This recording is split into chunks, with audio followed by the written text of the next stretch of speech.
Teman-teman, tolong jangan lupakan Palu. Jangan lupakan bahwa hari itu di tempat ini kita membaca berita gempa dahsyat yang mengguncang Palu. Kemudian tidak lama berselang, kita juga tahu kalau gempa itu memicu tsunami. Banyak orang hilang dan tenggelam. Lalu tiba-tiba kita dikagetkan dengan sebuah video amatir yang merekam sebuah hamparan tanah yang bergerak, pohon-pohon di atasnya berjalan. Ada sebuah rumah besar yang berjalan dan diikuti tiang BTS yang berpindah tempat. Kemudian kita melihat rumah satu persatu ambruk karena tanah di bawahnya yang berubah menjadi lumpur. Dan orang-orang panik berlarian menyelamatkan diri dan keluarganya. Teman-teman, ingatkah bahwa saat itu kita mengira kejadian itu di pantai, air laut yang naik ke atas. Tapi subhanallah, ternyata itu tanah yang mencair. Kok bisa? Percaya tidak percaya, video itu kita ulang berkali-kali. Mata kita tidak berkedip, otak berputar. Hati berdegup menghayati kengerian orang-orang yang mengalami kejadian itu di sana. Ya Allah, bencana apakah ini? Ada apakah dengan bumi?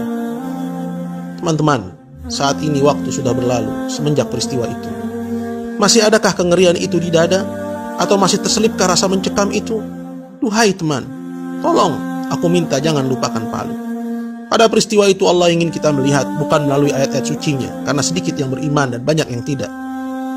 Pada peristiwa itu Allah ingin kita melihat dengan mata kepala kita, agar mudah kita mencerna bahwa kekuatan Allah lah yang tiada terkalahkan, bahwa tiada yang sanggup menghentikan kejadian apapun apabila Allah berkehendak, dan bahwa dunia ini sangat murah. Amalan kita lah yang berharga. Teman-teman, tolong jangan lupakan Palu. Di Palu Allah izinkan bumi ini bernafas. Hanya sekian detik semua luluh lantak rata dengan tanah. Belakangan akhirnya kita tahu ada pesta di Palu, pesta kesyirikan, ada musik, tabarruj, wanita-wanita menari, judi, zina di Petobo, bahkan LGBT kongres di sana. Teman-teman, kalau ada dari kita di sini yang masih melakukan kesyirikan, menyembah kuburan, memberikan sajian kepada laut, gunung, air terjun, mau bangun gedung, rumah, jembatan, menanam kepala kerbau, minta kesembuhan, motong ayam hitam, kemudian bangkainya dibuang ke air terjun atau tempat tertentu, melakukan pesugihan, maka tinggalkanlah, karena kesyirikan sebab utama bencana. Jika di sini ada yang mengaku muslim tapi tidak salat atau salatnya bolong-bolong, mulai sekarang jaga salat kalian. Jika di sini ada yang gemar berzina, zina mata, tangan atau kemaluan, selingkuh atau berpacaran, maka sudah waktunya sekarang kita tinggalkan itu semua.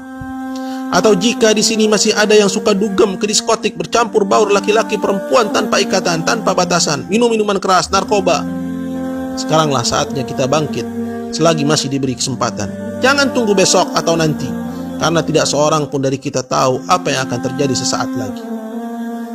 Teman-teman yang masih bermain dengan riba, bekerja di lembaga ribawi atau terlibat transaksi riba, mari kita tinggalkan itu semua karena Allah telah mengumumkan peperangan kepada kita jika kita tidak meninggalkannya.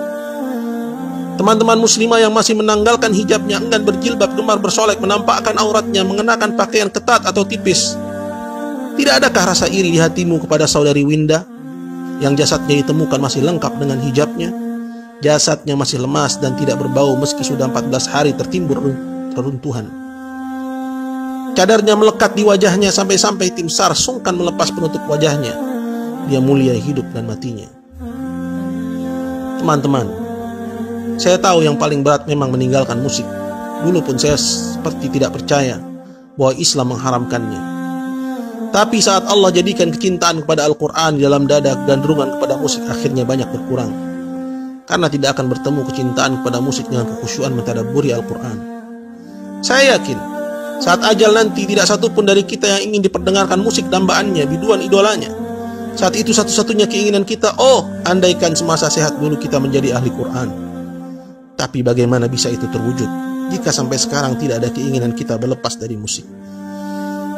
Teman-teman, tolong jangan lupakan Palu. Itu cara Allah menegur kita agar segera kita kembali kepadanya, bertaubat dari segala macam dosa, bersemangat mempelajari agamanya dan mengamalkannya.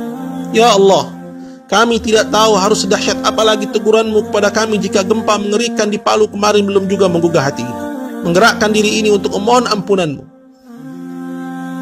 Teman-teman, tolong sebarluaskan pesan ini dan jangan diabaikan. Semoga dengannya ada hati yang terketuk dan segera kembali bertaubat kepada Allah. Semoga Allah jauhkan kita dan negeri ini dari bencana dan musibah yang menghantui. Dan semoga Allah kembalikan kedamaian dan ketentraman di negeri ini sebagaimana masa-masa kecil kita dulu. Allah sekali-kali tidak membinasakan satu negeri dengan zalim. sedangkan penduduknya melakukan perbaikan-perbaikan. Maka sebarkanlah